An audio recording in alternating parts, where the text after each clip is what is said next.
these days abasajja, do you believe in this notion bagamba ngu abasajja batono abakazi tuli bangi bwe bagamba?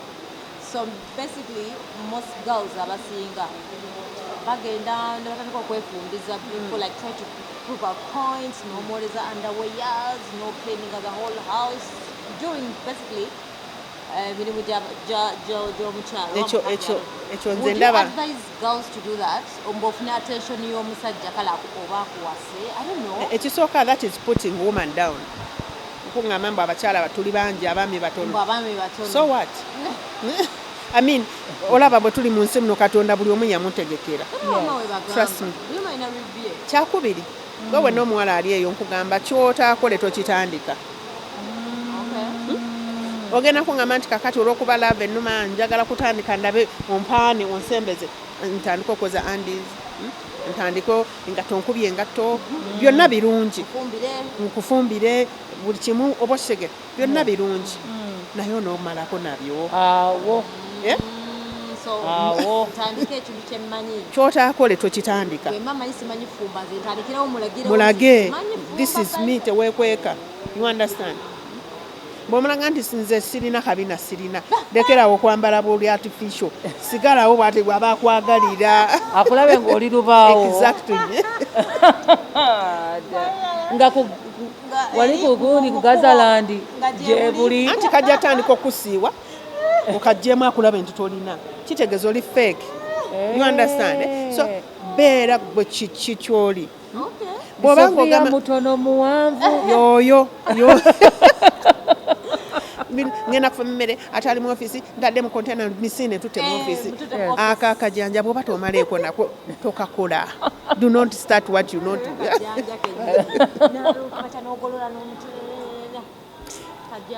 Okola responsibility yo kirungi. Naye mulage nti kino sikisobola. Ategeere nti kino sijja kukisobola. You understand?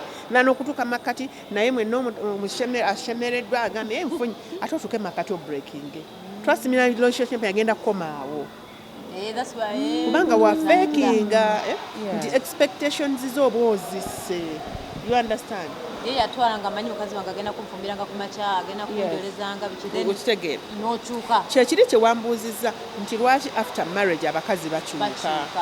They fake. Okitegeera you fake wano kino ngenda kikola ne kati ntuuse. I put off the shoes.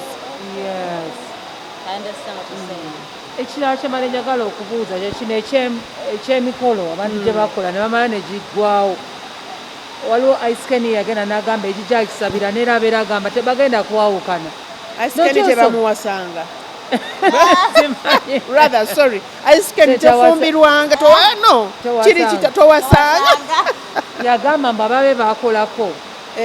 Abeera asaba nnyo n'abasabira baleme kwawukana kati nange abagole be. Kati nawe abagole bo gw'owangazza. Naye ate tekikuluma kubeera ng'ate waliwo eyakuwa ssente ye n'avaayo. Mukama mwebaza. By the way, ffe tuli basabi nnyo. Tusaba Mukama buli kimu. Like tuteeka ebintu byaffe mu maaso ga Mukama. Okugyako ekiri nakyo nti abamu bafa. Like nga nina client wange yakafa. Bwe bityo. Naye at least nawulirayo baawukanye oba tebakomawo bukomi kuŋŋamba naye sinnabawulirayo. Mukama nkimwebaliza. Because I was wondering, then why don't you also counsel others? By the way, I do a lot of counseling with my brides. Tutandika olugendo lwaffe bensinga magana tutandika olugendo tujje wano tutambule. This is Africa. Waliwo ne batugamba musooke mwekebeze sikosawo musooke mwekebeze ebyo bijja kituufu naye tuba twemaze dda okwemanya dda we got it already gwena okutuuka mu kino nga mutuufu abantu abasinga bajja for marital counseling ng'embaga ya mwezi gujja. Okitegera mwasasula ddala service providers ewaka wammwe bamanyi tosoona bw'obisazaamu so naye nekirala tyenkaalo kifoto naye virginity ono ddala akyakola bena bebe ankubuuza kankibuuza ono wedda gwe nkubuuza nnyo ankibuuza ono ngezaako okukyambaza okyambaza ngezaako kukyambaza because kireme mulanga abantu kuwulirwa. abasajja bagamba omuwala simanyi ate the excitement of Anyway, your having a culture, virgin your is culture okay. yali nnungi But then nnyo. they said they are boring nosanga oli nga bambi mbu rarely do you eyabekinga ye virginity siiga ofumbirwa batono nnyo Bina eyo yali bewasa. culture y'abajjajjaffe ate nga yali nnungi nnyo nnyo nnyo Yes. nti yakuumanga omwana omuwala with pride. Yeah? Nti baakugambanga ekintu ekyo ng'ojja kwekuuma.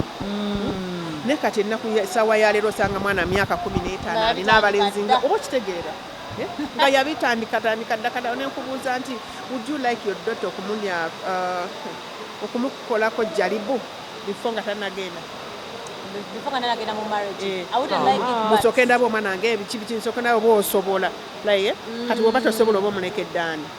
So kati ekyo ekya virginity bajjajjaffe baakuumanga omwana omuwala that is how bwe bagroominganga omwana omuwala nti tolina kubeera na bulenzi gundi tolina like ne bakupreparinga ng'omukyala yennyini. Yeah? Naye kati eyo generation I think yaggwawo. Yagwawo eno yo bambi Nnyo. tuli ku secondary Secondary. oba primary yaggwawo yandibadde na fifithary bwe bagyeri. Second yagwawo naye teneewuunya lwaki omusajja bwongamba nti ndi virgin. I've gotten those stories. Ng'oli bambi ali genuinely a virgin. Ngalinga mu 30s, whatever, but 20s, nagamba buli gengamba ndi virgin adduka. Kyekugambye yeeyo generation eri yaggwawo kati nebeera miracle. You either faking oba olina ekikyamu.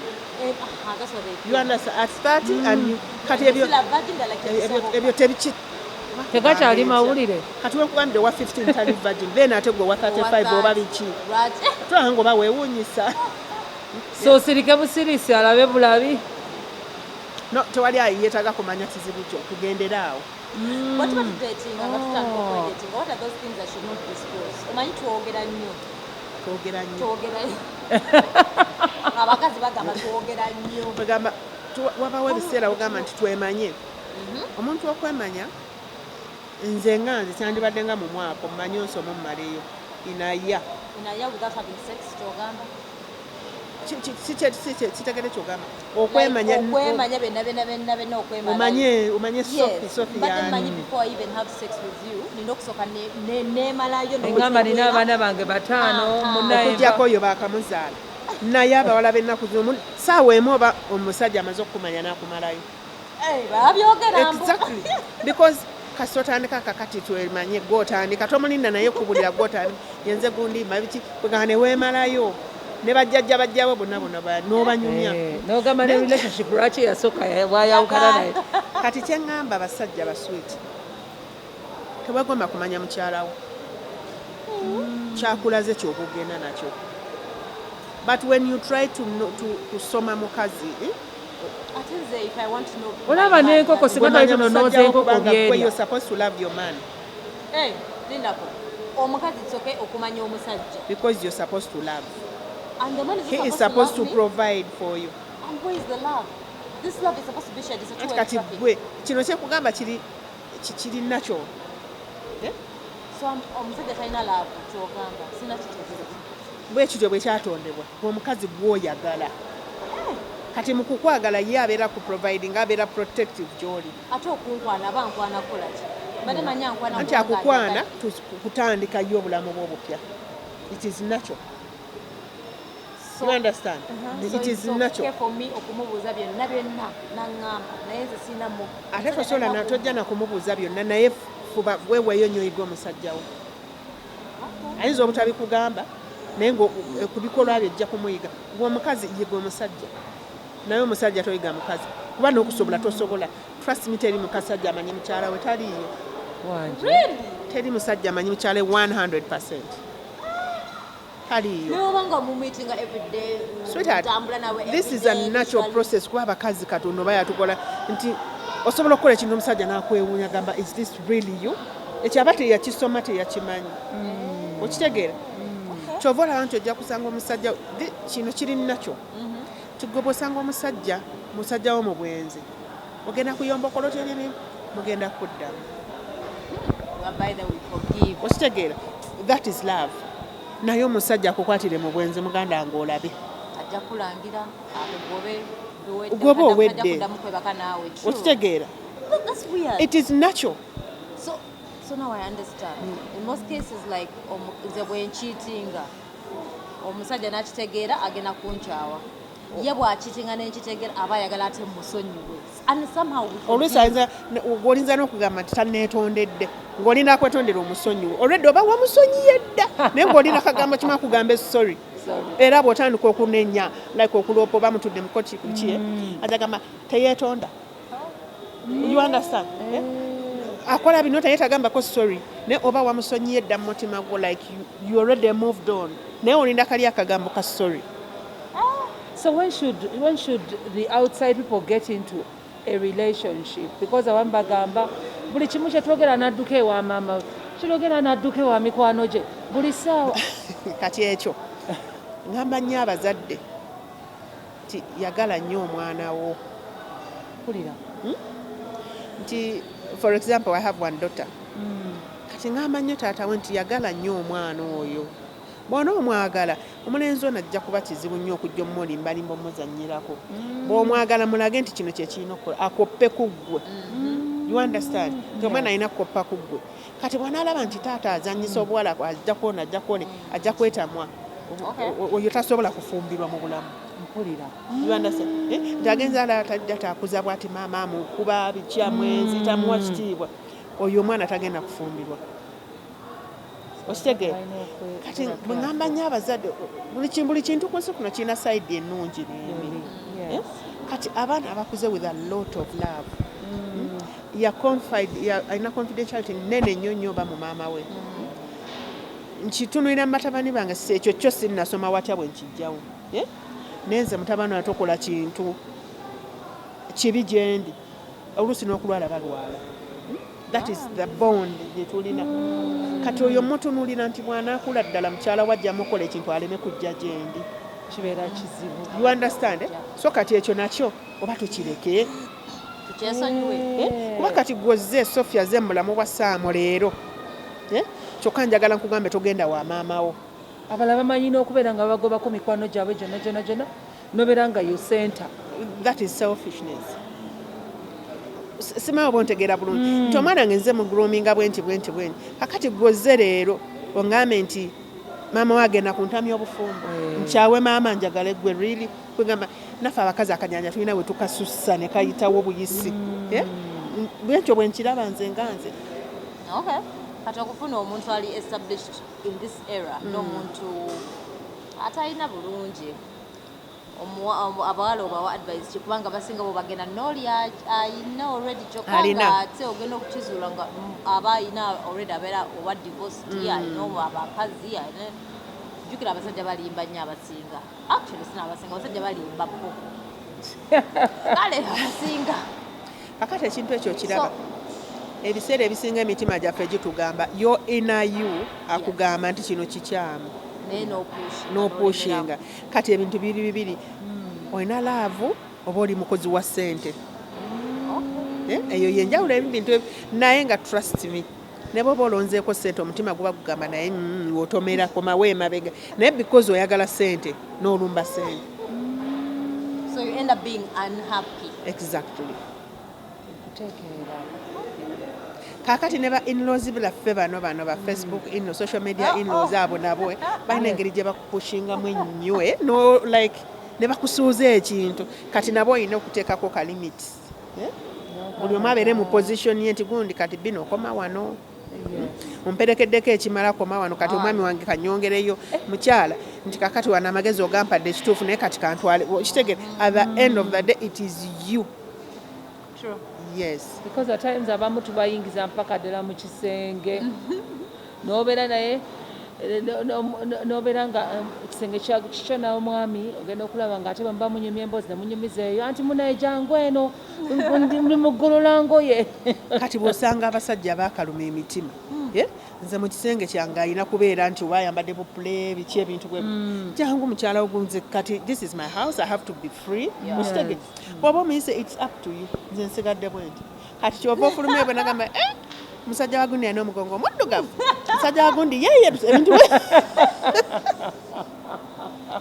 kati ate n'omunyiigira naye nga gwe okikoze eki tu tugambe nti otambuddeko oba ogenze mulimba ofiiriddwa n'osanga mutuufu mukwano gw'ono ng'ali mu nnyumba yo ne bbaawo kati ng'oyomba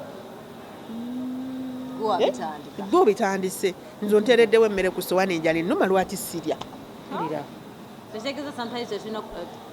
tolina kunenya lwaki mukwano gwe yayagadde bbaawo ebiseera ebisinga ffe tupush it is you nga tonnafuluma bweru kugamba nti kunoonya buyambi nti bannangenira ekizibu kiti sooka weekebere kyazze kitya ekituliwa we saaziba gwe nga gwe because at the end of the day ogenda kumala nga gwoswadde ekyaki njagala okubuuza kikyabalenzi nalabako story ng'oli agruminza omwana we we've nurtured us girls they prepared us for you have boys are you really nurturing these boys to become n'oyo ali eyo atulaba ddala bagamba nti this domestic violence n'ebirala byonna because abazadde abamu temukola mulimu gwammwe mmwe abalina abalenzi kakati ekintu ekyo kiraba nkitwalira wamu oba mulenzi oba muwala Sophia buli lwanafulumanga mu nnyumba ng'ayambadde damage nga ze nyambadde omwana wajja agamba it is what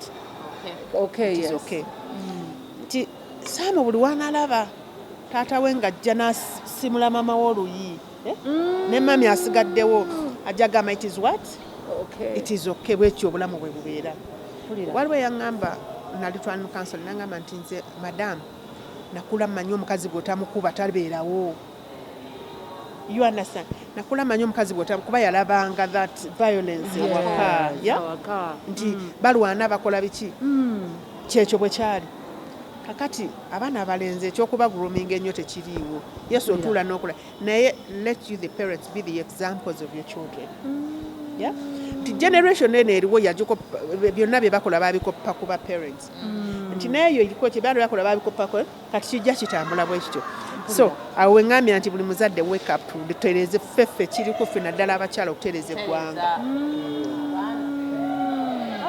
so advice abali mu relationships of marriage nga toli happy would you advise someone to stay there ogezezzaako toli happy naye oli waali ogambise kanjira ogezezzaako bigaana n'ogezaako ne bigaana kitegeeza teweeyagala kikyotegeeza seeyagala ate kati anti love your neighbor as you love yourself but my partner is oppressing me why would you hurt yourself kitegeeza you're hurting yourself okulemera mu relation gyolaba nti ngezezzaako naye kiganye kitegeeza exactly kiganye naye ate katonda agamba katonda agambye but also don't miss it osanga najja nga tetulina kubeera we were not made for each other eyo nayo paati gyeri okitegeera kati bw'olemera ng'ogezezzaako laba ogezezzaako biganye ne weesibayo you do not love yourself bakala okitegeeza gwe oli mu kwesiba mu ogenda kufa